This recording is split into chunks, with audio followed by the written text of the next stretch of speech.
मुंबई के कुख्यात red light area Kamathipura की संकरी गलियां हमेशा ही किसी बुरे सपने से घिरी रहती थीं। ढाती हुई इमारतें एक दूसरे से रहस्य की बातें करती हुई प्रतीत होती थीं। उनकी दीवारें इंसानी इच्छाओं की सबसे गहरी निशानी थीं।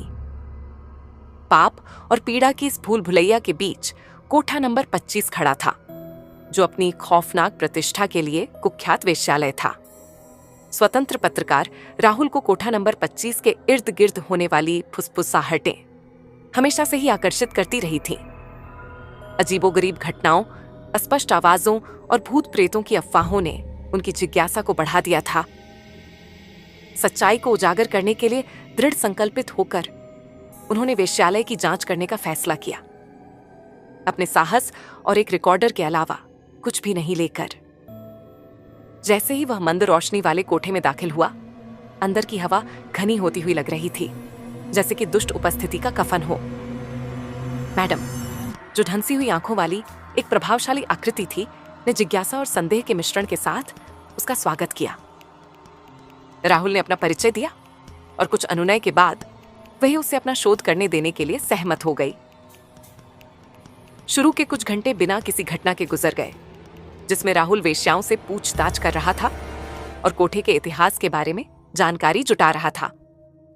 लेकिन जैसे जैसे रात होने लगी, उसे अजीबोगरीब घटनाएं होने लगीं।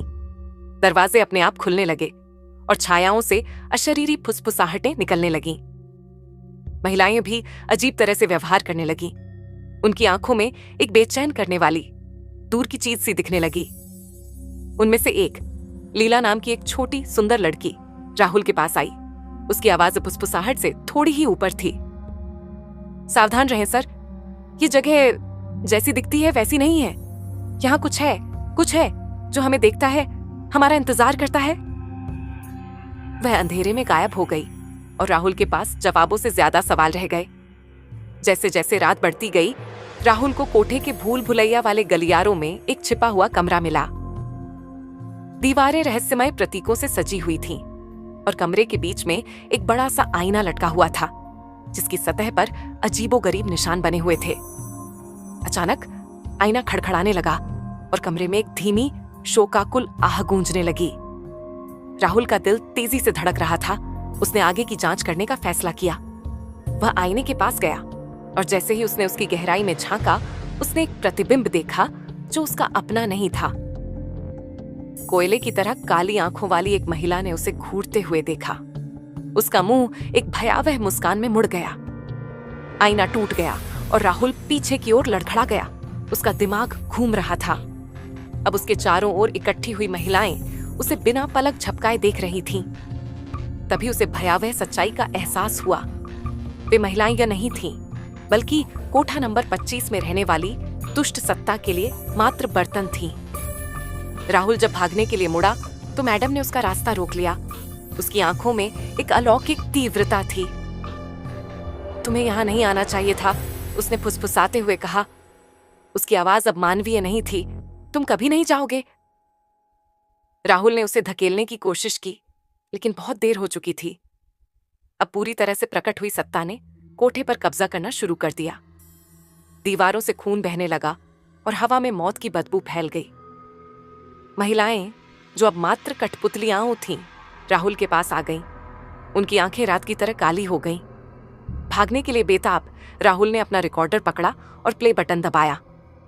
डिवाइस ने एक तेज आवृत्ति उत्सर्जित करना शुरू कर दिया और सत्ता ने क्षण भर के लिए स्तब्ध होकर महिलाओं पर से अपनी पकड़ ढीली कर दी। राहुल ने ध्यान भटकने का फायदा उठाया और कोठे से बाहर निकल गया। उसके पीछे महिलाओं की चीखें गूंज रही थीं। जब वह ठंडी रात की हवा में बाहर आया तो राहुल को एहसास हुआ कि वह एक साधारण भूत प्रेत से कहीं ज्यादा भयावह चीज पर ठोकर खा गया है। कोठा नंबर 25 एक अंधेरी ऊर्जा का गठजोड़ था, एक ऐसे क्षेत्र का द्वार जहां मानव आत्माओं को एक प्राचीन दुष्ट शक्ति द्वारा भस्म कर दिया जाता था।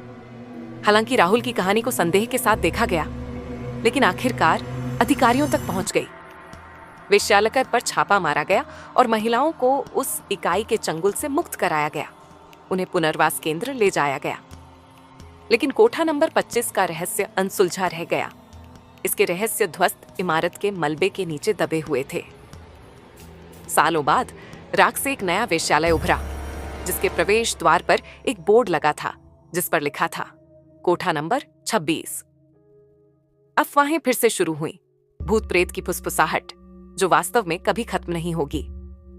छाया में यह इकाई धैर्यपूर्वक अपने अगले शिकार, अपनी अगली डरावनी कहानी के सामने आने का इंतजार कर रही थी।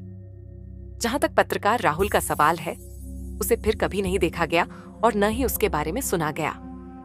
कुछ लोग कहते हैं कि वह अभी भी कमाठीपुरा की गलियों में घूमता है, हमेशा के लिए कोठा नंबर 25 की दुस्वप्न भरी दुनिया में फंसा हुआ है।